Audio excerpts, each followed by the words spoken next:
What's up mga kachaka?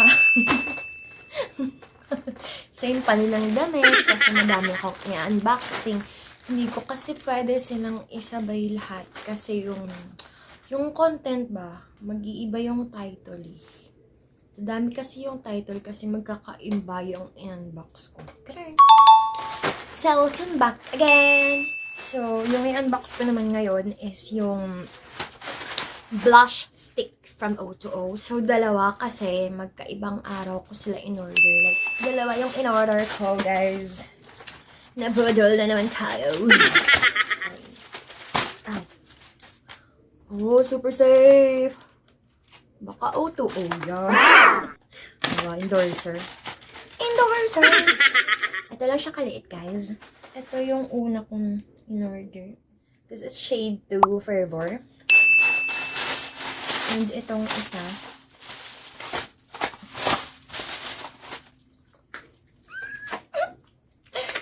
Ginagawa mo! Baliw.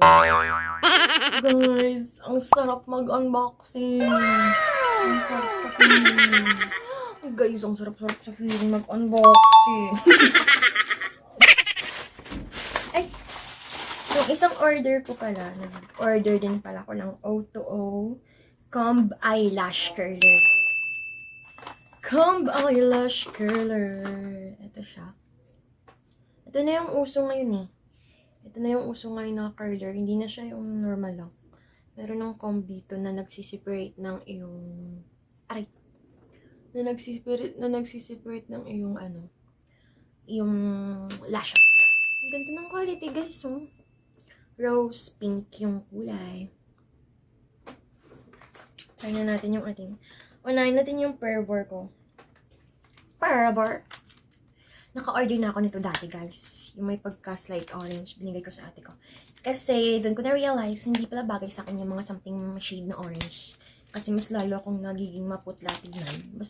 Basta pala maputikan, may fair skin ka, hindi bagay sa yung something orange na shade ng mga, makeup. Ayan. Ting ning ning ning! This shade 2 Fervor. Ito siya. Ang cute, diba guys? Ayan. Medyo deep red siya. Kasi gusto ko yung sometimes I look malapsi talaga ako guys, always. Gusto ko yung blush na nagpapaluking teenager na parang parang student vibes pa din. This Fervor shade is so perfect if you want to look parang student vibes, ganun. Pero actually, graduate na ako. Konti. Then, ano natin ang ating kamay.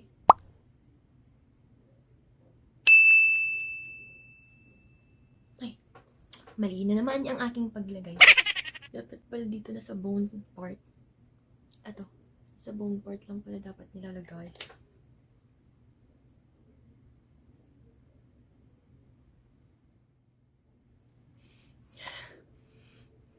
Yung amoy niya guys, may pagka-baby oil.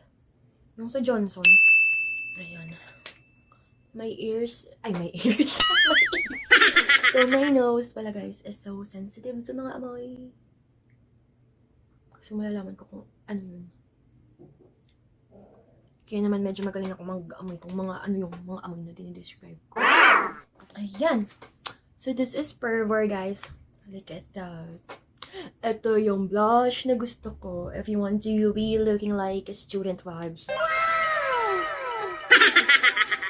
Ang haggard ko dun sa unang video ko. Pero ngayong naka-blush na ako, meh. Ang ganda talaga pag may blush. Lalo na pag maputi ka. Kasi ang lapsi ko tignan pag walang blush. That's why I bought this. Tignan ko nga sa mirror. Ayan, ang ganda guys. Ang ganda! Ginagawa mo! Ang ganda ng shade. I love the shade. Diba, look at the color. Super red siya. Pero pag nilagay mo, meron siyang deep na nag-aago yung may pagka slight orange, red, and pink. Ganun. Hindi ko explain. Ito na yung pervert.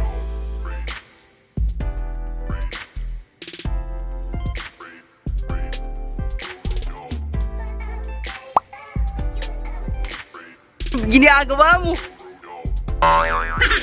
So, right now, ito naman yung isang shade. Ay! Erase ko nga pala muna to.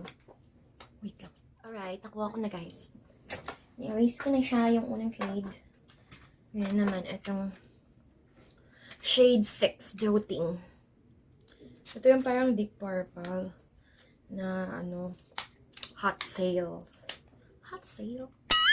Ito yung, ano, kasi trending din to na shade nila.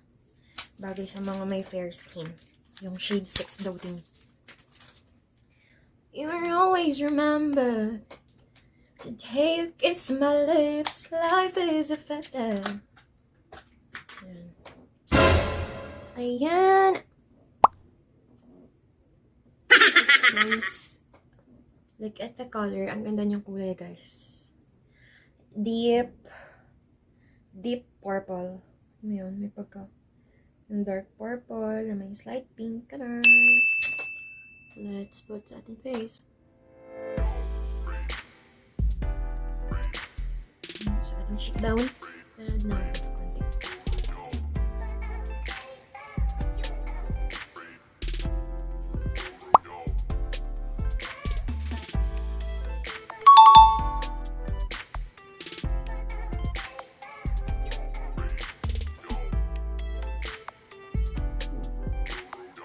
Yung iba maglagay as in dito lang talaga. Yung parang dot lang na ganyan. Yung hindi hanggang dito. Yung iba naman hanggang dito talaga maglagay ng blush. Hanggang dito sa taas ng gilid ng mata. Ako gusto ko guys dito lang. Dito lang sa cheekbone area. Siya guys! So, tignan nyo na lang kung ano mas gusto nyong shade. Ito na yung shade 6. Doting. Shade 6 Doting.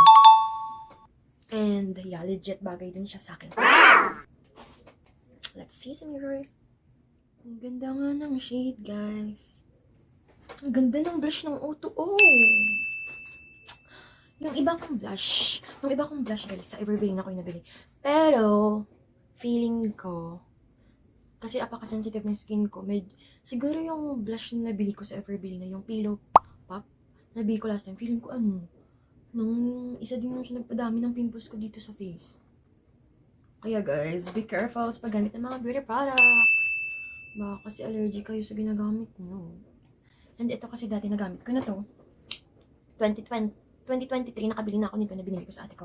And hindi naman ako dun nagka-pimple bumps or na-irritate. Kaya nag-order ako ulit ito sa O2O ng dalawang shade. Kasi mukhang hiyang ako sa nila, sa blush nila.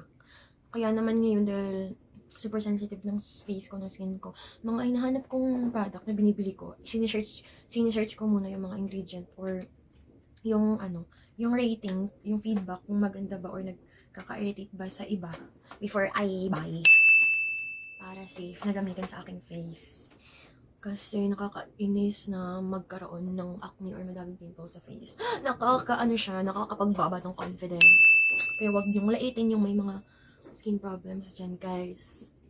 Kasi mismo sila is super nagsa-struggle na sa pagpapagaling ng kanyang pimples or acne or skin problems. Ang ganda ng Doting! Yung parang may yung dating nitong Doting na may deep purple, may pinkish. Yung parang kang yung parang kang elegant lady na isang wife ng CEO. Tapos isang sikat na business tycoon sa China. Ang iyong husband. Ay, halatang super addict. Super addict talaga ako sa mga Chinese, guys. Kasi may ka manood ng mga drama nila. And yun lang, guys. I love them both. Maganda din ito, guys. Parehas silang dalawang maganda. Bagay sila sa sa kutis ko. Yan na. Ang ganda na po. See you on my next video again. Kasi